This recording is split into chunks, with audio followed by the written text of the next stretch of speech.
Hello everyone, welcome to another episode of TCG Talk, back today with another video. And in today's video I'm going to be giving you the day 2 recap of the Flesh and Blood World Championship in Philadelphia.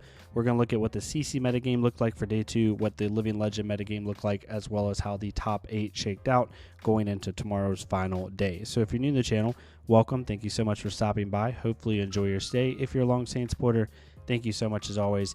Feel free to check out the Discord down below, as well as the channel membership if you want to support the channel in a different way, and also the creator worksheet. And just a really quick excerpt, y'all.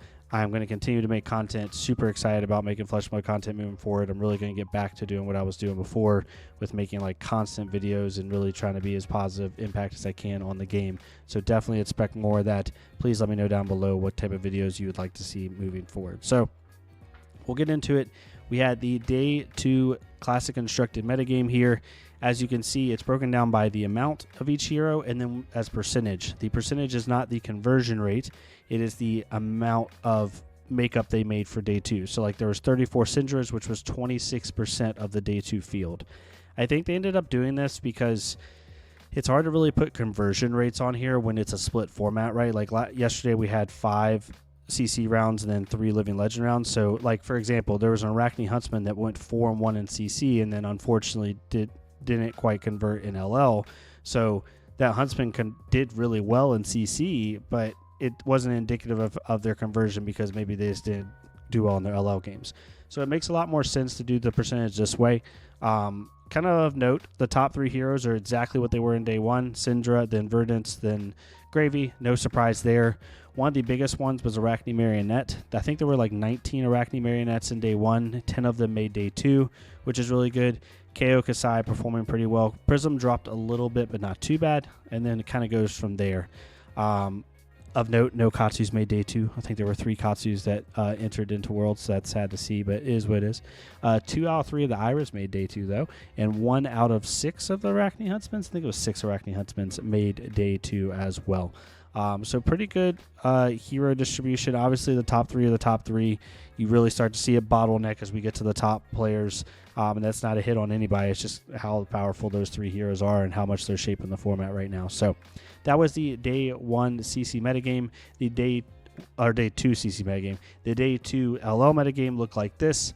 As you can see, the top deck's pretty consistent. Starvo's still number 1, followed by Viserai, and then Shane, Dio, and Marlin. Of note, though, you will see when we get to the top 8, the Rune Blades really converted here. But going into it, we had a lot of different heroes that still were in it, right? We had Briar, Prism, Aurora was still in it, which was really cool. Pretty sure that was Aurora was Ellie Bird.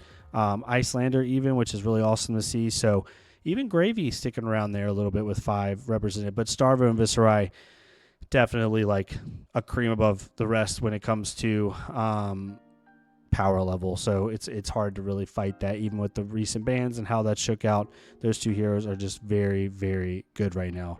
That's kind of how it is. But then we get into what you really care about, which is the top 8. How did the top 8 shake out? This is what we got here. So we have Matthew Dilks, Jimmy, Majin, Ian, Florin, Michael, Maximilian, and Jacob. For the player perspective, really high noble names here as usual with the World Championship, right? And there might even be some that I don't initially recognize, so forgive me if it's someone you know. Matthew Dilks is a common name, always does well in a lot of different events, as well as Ian Zhang. Majin Bay, really, really great player as well. Most people know who he is. Florin, another amazing player, got top 8. Michael Jasker, who's done well as well on the world stage. And then we have one that I'm going to be keeping an eye on, which is Maximilian Klein. Maximilian is one who is in the finals of one of the last World Championships against Arthur Trehay when he had that crazy Sigil Assaults play that ended up getting over Max. So Max is looking for a little bit of revenge, trying to get back to that World's final, which is pretty insane that he is back in the top 8 as well. So the way the heroes working out, right, for top 8 for CC, Verdance is kind of the talk. We had 3 Verdance and 1 Syndra and 2 Gravy. So those top 3 decks still dominating the top 8. The top 3 decks in the format that have been consistently the best made up 6 out of the top 8 slots. Only 1 Prism and 1 KO kind of squeaking in. But Syndra Syndra had a really big representation in day 2, 34, 1 out of every 4 players being Syndra, but only one of them made the top 8 for Worlds, which is pretty significant, I think, regardless of how well the top 3 decks did in general. When you get to LL, that's where it kind of changes. So looking at LL, as you can see, Starvo was like the most represented. Then we had Dio and Marlin up there, and then you have, Viserai and Chain basically made up 29% of the field. Chain, though, dominated the top 8. There are 4 Chains in top 8, followed by a Viserai, a Starvo, a Dio, and a Marlin. So we do have like the descending as far as heroes that are represented holistically, but Chain, there was only 11 Chains in day 2. 4 of them made top 8, which is pretty significant, right? Almost half of the Chains in day 2, or about 35-40% of the Chains in day 2 made top 8. We have 1 Marlin, which I'm super excited to watch tomorrow, 1 Dio, 1 Viserai, and 1 Starvo. When it comes to the matchups, it's so weird because it's a lot different this time, right? The way it works is the higher seed gets to pick either the format, or they pick if they want to go first or second. So in the case of Matthew, Dilks, or Jimmy, they will pick... Matthew will pick, does he want to do CC or Living Legend, or does he want to go first or second? It really depends. And as I'm looking at my notes here, making sure I don't get this wrong, it kind of depends on how they want to do. I'm trying to find it. Oh, I found it quickly. Thank goodness. So game 1, they get to pick Class Constructor or Living Legend, or they get to pick to go first or second. And then the loser of game 1, the format is not chosen. The game 2 is whatever was not chosen in game 1. So for example, if Matthew says, I want to play Living Legend for game 1, then CC will automatically be picked game 2, but the loser of game 1 gets to pick if they want to go first or second. And then game 3 is the loser of game 2 chooses the format or first or second. So in a non-mirror match, like Majin could pick, okay, I really like my chances as Verdance in the Prism for whatever reason. They play that, then it'll be an LL Chain versus Marlin, and then the loser of that will pick if they go first or second. So that's how the formats shake up. In terms of matchups, the first and 8th seed is mirror matches on both sides. So it really depends on, who has the better into the matchup. And these 2 players are probably like 1 or 2 games apart. So it's hard to tell. Matthew definitely has kind of the pedigree there, but it's a toss-up. When it comes to Majin and Ian, that's going to be the most fun match of the day to watch at the top 8 level, in my opinion. I think Prism generally is pretty good in Verdance, if I'm not mistaken. Maybe I'm wrong. Maybe that's one of those matchups where it's like it depends on who you talk to. I don't have a lot of kind of background in that matchup, so to speak. I would think it's probably slightly favored in the Prism, but not a ton. But Majin has so much reps on that hero, but Ian's a fantastic player.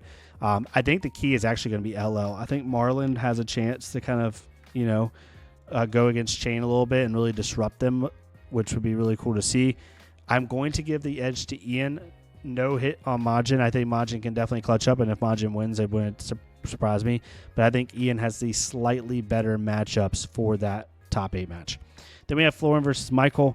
Syndra and KO, I mean, that's just like a straight toss-up. It definitely is Syndra favored slightly, but not a ton. Dio and Chain, I mean, that's just who sees their power cards first, right? Who smacks who in the face first. My money is probably on Michael just because of recent placements, and I think Michael probably has the slight edge in both of those matchups in terms of win percentages or like game into the other hero, so we'll have to see there. And then we have Maximilian and Jacob. I'm voting for Maximilian here. I want to see Max do well. I think Max is going to win that matchup, and then Max will have Verdance and Viserai into Syndra. I think Max can end up getting the final, which would be really, really cool. It would be really fun to see a Prism Marlin versus a Verdant Starvo.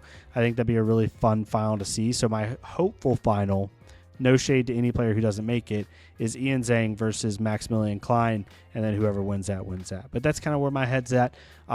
It's been a really fun event to watch. It's been really weird with no draft. It's been more of a fun event as a viewer, and that's, it just is what it is. I know a lot of people love limited, but this event has been more consistently fun to watch because it's been all, constructed rounds in some way, shape, or form.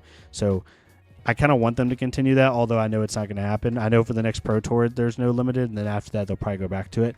But that's neither here nor there. But yeah, let me know what your thoughts are. Have you been enjoying watching it? If you're at the event, let me know how it's been. Super sad I didn't get to go, but I have work literally in 2 hours. And I couldn't skip out on work. I've been missing too much with the health reasons. So couldn't couldn't get up there for the World Championship. But I'm going to try to go to a couple events this year more than I have in the past. But yeah, let me know what your thoughts are. But if you like this type of content, please leave a like, comment, or subscribe. If you don't, there's a creator worksheet down below. Go to someone else. I know I kind of got to get back in the flesh and blood algorithm, so to speak, after a lot of people, telling a lot of people I was leaving, and that's just how it is. But definitely give me some feedback down below on what videos you'd love to see. I'm going to be doing some Arachne stuff too, like how to approach certain matchups, talking about Katsu a little bit, talking about Pen and like what cards I would love to see for each hero, and kind of do some fun workshops. And I'm also going to be streaming more. I want to create a streaming schedule that works for me, and I may end up doing that to try to, have some more interaction with the community and actually do that weekly on like 2 or 3 times a week basis. So let me know what you think about that. But thank y'all so much. Y'all have a great rest of your night, and stay safe, and I'll see y'all next time on TC Talk.